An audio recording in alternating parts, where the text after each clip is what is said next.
Kejaksaan Agung menetapkan tersangka baru dalam kasus korupsi terkait tata kelola emas di PT Antam. Hal itu disampaikan Kapus Penkum Kejagung Harli Siregar di Gedung Kejagung, Jakarta pada Kamis 18 Juli 2024. Ada 7 orang menjadi tersangka baru, yakni Gloria Asih Rahayu, James Tamponawas, Suryadi Lukmatara, Suryadi Jonathan, Cucu Tanuwijaya, Lindawati Effendi, dan Ho Kyon Chai. Dari 7 tersangka itu, sebanyak 2 diantaranya langsung dilakukan penahanan, sedangkan 5 lainnya menjadi tahanan kota lantaran alasan kesehatan. Penyidik telah melakukan pemanggilan terhadap 7 orang saksi. Para saksi diperiksa sejak tadi pagi secara maraton dan ditemukan ada bukti permulaan yang cukup bahwa terhadap 7 orang saksi ini memiliki keterkaitan dan peranan yang kuat dalam dugaan tindak pidana korupsi ini. Sehingga penyidik setelah melakukan ekspos secara internal menetapkan ke-7 orang tersebut sebagai tersangka.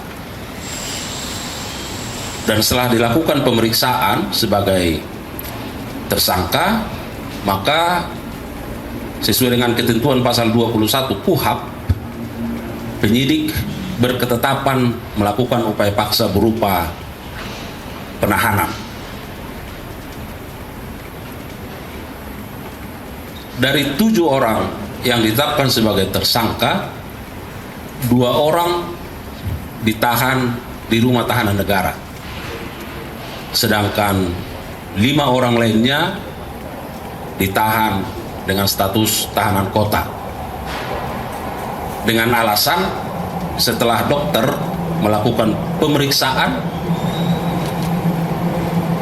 kesehatan terhadap 5 orang tersangka ini, maka dengan mempertimbangkan segala sesuatu karena alasan sakit, maka penyidik berketetapan melakukan penahanan kota. Rekan-rekan media, bahwa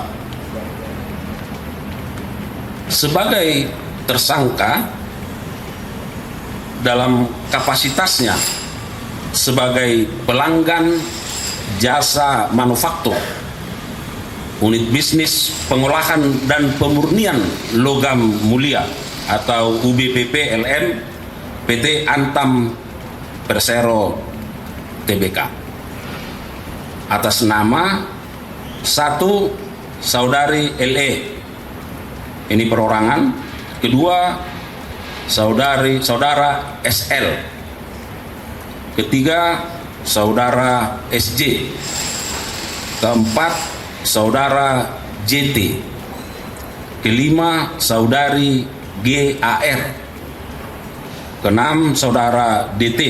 Nah, ini selaku Direktur PT JTU. Dan 7 saudara HKT, ini perorangan.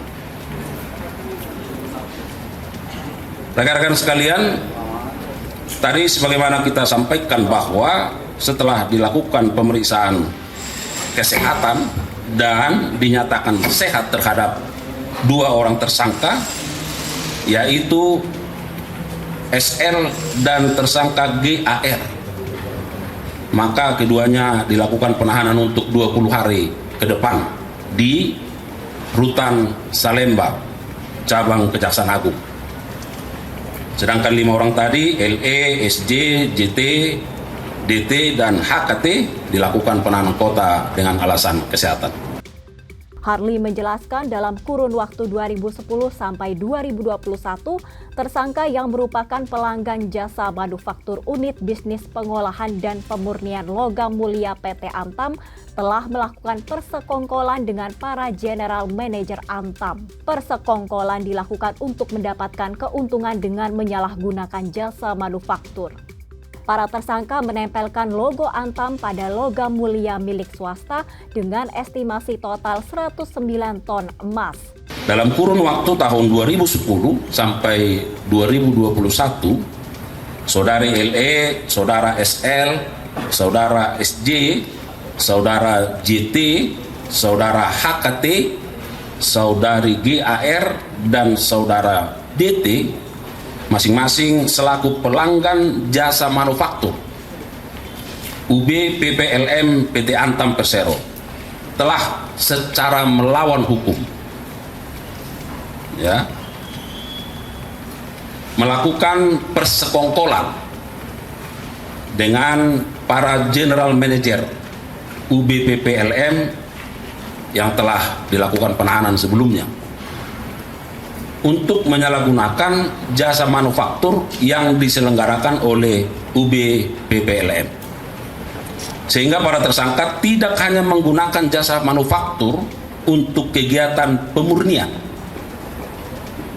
peleburan, dan pencetakan, melainkan juga untuk melekatkan merek LM Antam tanpa didahului dengan kerjasama dan membayar kewajiban kepada PT Antam agar meningkatkan nilai jual LM milik para tersangka. Di mana para tersangka mengetahui dan menyadari bahwa hal tersebut bertentangan dengan ketentuan perundang-undangan yang berlaku. Karena LM Antam merupakan merek dagang milik PT Antam yang memiliki nilai ekonomis. Selanjutnya, sesuai dengan estimasi total logam mulia yang telah dipasok oleh para tersangka untuk selanjutnya diproduksi menjadi logam mulia dengan merek LM Antam secara ilegal dalam kurun waktu tersebut, seluruhnya mencapai 109 ton emas. Jumlah kerugian negara terkait kasus ini masih dalam proses penghitungan.